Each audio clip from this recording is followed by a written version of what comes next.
Anak yang soleh itu anak yang tahu kalau dia seorang laki-laki nanti, secantik apapun istrinya, selucu apapun anak-anaknya, sebanyak apapun harta yang dia miliki, sehebat apapun dia di mata anak buahnya, demi Allah, orang tua tidak pernah menjadi nomor 2 dalam hidup. Ini banyak orang yang suka salah ini. Cuma gara-gara dunia, orang tua panjang mata menanti kedatangan anak. Jangan ya. Jangan. Anak yang soleh tahu sekali, sampai kapanpun ibumu, ayahmu, sampai kapanpun. Dunia nggak membuat dia lupa ada berkah keramat dunia hidup di atas muka bumi ini. Dia nggak repot datang ke makam-makam para wali. Orang tua nomor 1 yang dia temui. Ini orang hebat. Ini banyak di antara kita makam-makam didatengin, di mana saja didatengin, ngalap berkah. Orang tua panjang mata, berlinang air mata menanti, mana anakku? Mana pohon yang pernah kutanam? Mana pohon yang pernah kurawat? Kudengar dia sudah mulai berbuah, ingin kurasakan buahnya. Berani mengeluarkan dana jutaan untuk hal-hal yang gak disyariatkan. Ini orang tua panjang mata. Rela ndak rela, orang tua kita akan mendengar dan melihat. Ma, aku pengen nikah, aku pengen berkeluarga, Ma. Ya orang tua ya seneng lah. Cuma kalau inget metik buahnya belum terasa, ya ada perasaan kayak gimana gitu loh. Karena dia tahu setelah ini dia akan menikah. Bahwa anak orang ada kehidupan yang berbeda yang bakal dia rasa. Orang tua makin hari makin rentan, bukan makin seger. Yang perempuan dibawa orang, ya Allah. Baru kemarin perasaan mainin poni, ini anak perempuan kita, betul. Baru kemarin mainin kepangan rambutnya, ya Allah. Ya Allah, baru kemarin perasaan saya titah dia, titah, ya Allah. Belajar jalan, bisa berlari bawa sesuatu, coret-coret tembok, aduh Masya Allah. Sekarang udah gede, dibawa orang, ya Allah, Masya Allah. Yang laki dekat sama mamahnya. Baru kemarin tangan mungilnya kita tuntun, kalau kelepas dia nangis, betul? Sekarang tangannya keker besar, tangan ibunya keriput, betul?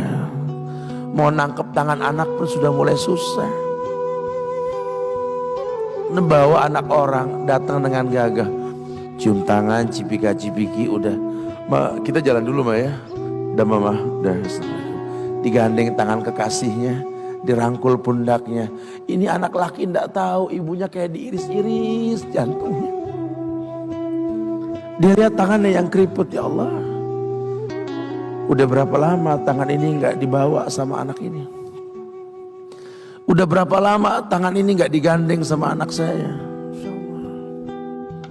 Kita merasa bangga akur merangkul istri kita, ibu kita ngelihat pundaknya.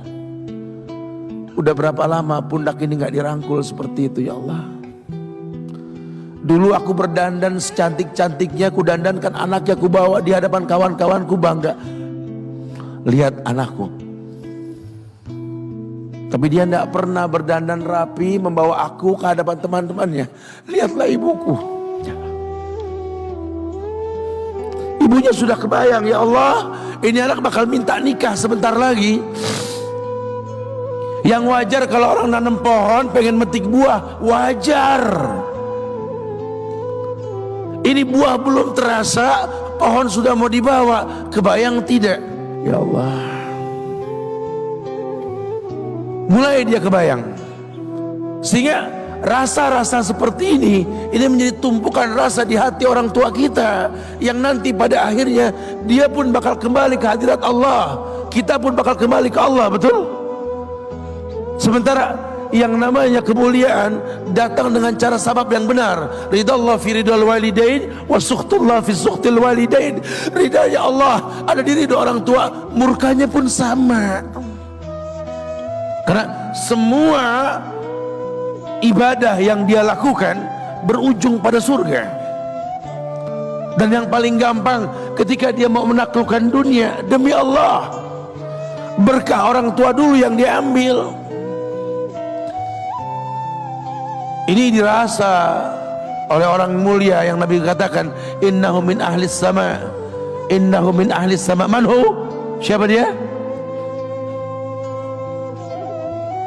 Sahabat, manusia yang pernah hidup zaman sahabat tapi nggak ketemu Rasul, yang bernama Uwais Al-Qarni, pemuda miskin pengembala kambing di negeri Yaman. Padang tandus yang dia tinggal di situ, yang dia kesampingkan hidupnya untuk ibunya, untuk ibunya. Tidaklah terucap kalimat satu yang ingin ibunya pengen, kecuali Uwais pasti akan melakukannya apapun, dan ibunya cacat. Apa kata Uwais?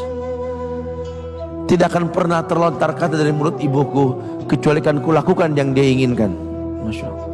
Ibunya cacat dan dia menomorduakan diri, yang penting orang tuanya dulu. Hingga satu waktu ibunya berkata, wahai Uwais, ibu sudah tua. Andai kematian mendatangi ibu, ada beberapa keinginan yang ibu pengen merasakan keinginan tersebut. Mungkin enggak ya? Apa bu? Katakan. Ibu pengen haji. Bengong, Uwais, ya Allah bu, ini Yaman, Hadramaut, yang sekarang saja pesawat itu bisa 3 jam menuju Saudi itu. 2 jam lebih lah menuju Saudi. Ini lebih jauh lagi, kebayang berapa ratus kilo, berapa ribu kilo nggak tahu. Ya baiklah ibu. Kata Uwais, aku tidak pernah menolak permintaan ibuku, tapi kali ini aku tidak bisa menjawab karena mikir gimana caranya ini. Apalagi dia seorang pemuda yang punya penyakit sopak, ada tanda-tanda putih di bagian badan itu kayak pano besar gitu. Udahlah, terserah gimana nantilah. Yang penting ini nomor 1 dalam hidup ini. Dia beli seekor anak sapi, digendong tiap hari itu sapi sama si Uwais menuju puncak gunung. Turun lagi, gendong ke atas, turun lagi tiap hari. Sampai orang bilang, Uwais gila no. Orang sapi dipiara, dia digendong tiap hari naik gunung yang tinggi. Sampai nggak berasa, dikatakan 8 bulan dia lakukan itu. Sehingga terbentuklah fisiknya yang bagus karena olahraga tiap hari bawa itu sapi. Dan sapi itu makin berat, dalam hikayat dikatakan sampai di atas 100 kilo itu sapi. Kemudian dia tetap gendong ke atas dan dia yakin, bismillah saya yakin. Sampailah bulan haji, ibu naik ke pundakku, digendong ibunya dari negeri Yaman. Subhanallah, gak ada yang gak mungkin. Lihat, dibawa ibunya ke Mekah, bertawaf di Ka'bah, dunia menyaksikan. Bahkan hikayat mengatakan dia sempat bertanya kepada sahabat Abdullah bin Umar, aku telah menggendong ibuku dari negeri Yaman menuju Makkah, bertawaf di Ka'bah ini. Sudahkah aku membayar jasa ibuku? Apa kata sahabat Abdullah bin Umar? Bahkan satu hentakan napas pun ketika melahirkanmu belum terbayar. Bahkan satu hentakan napas pun ketika melahirkanmu belum terbayar. Dia selesaikan tawafnya, dia selesaikan tawafnya. Selesai tawaf, dibawa ibunya ke makom Ibrahim untuk sholat 2 rakaat. Selesai sholat, dia angkat tangan, dia berdoa kepada Allah, ya Allah, ampunkanlah ibuku ya Allah. ampunkan ibuku ya Allah. Masukkanlah dia ke sorgamu ya Allah. Masukkan dia ke sorgamu ya Allah. Ibunya berbisik, Uwais, sudahlah, mintalah pada Tuhanmu ampunan untuk dirimu dan sorga untukmu. Wallahi wahai ibu, Allah ampunkan kamu, Allah masukkan kamu ke sorga, cukup untukku, ridhomu yang kubutuhkan wahai ibu. Lihat,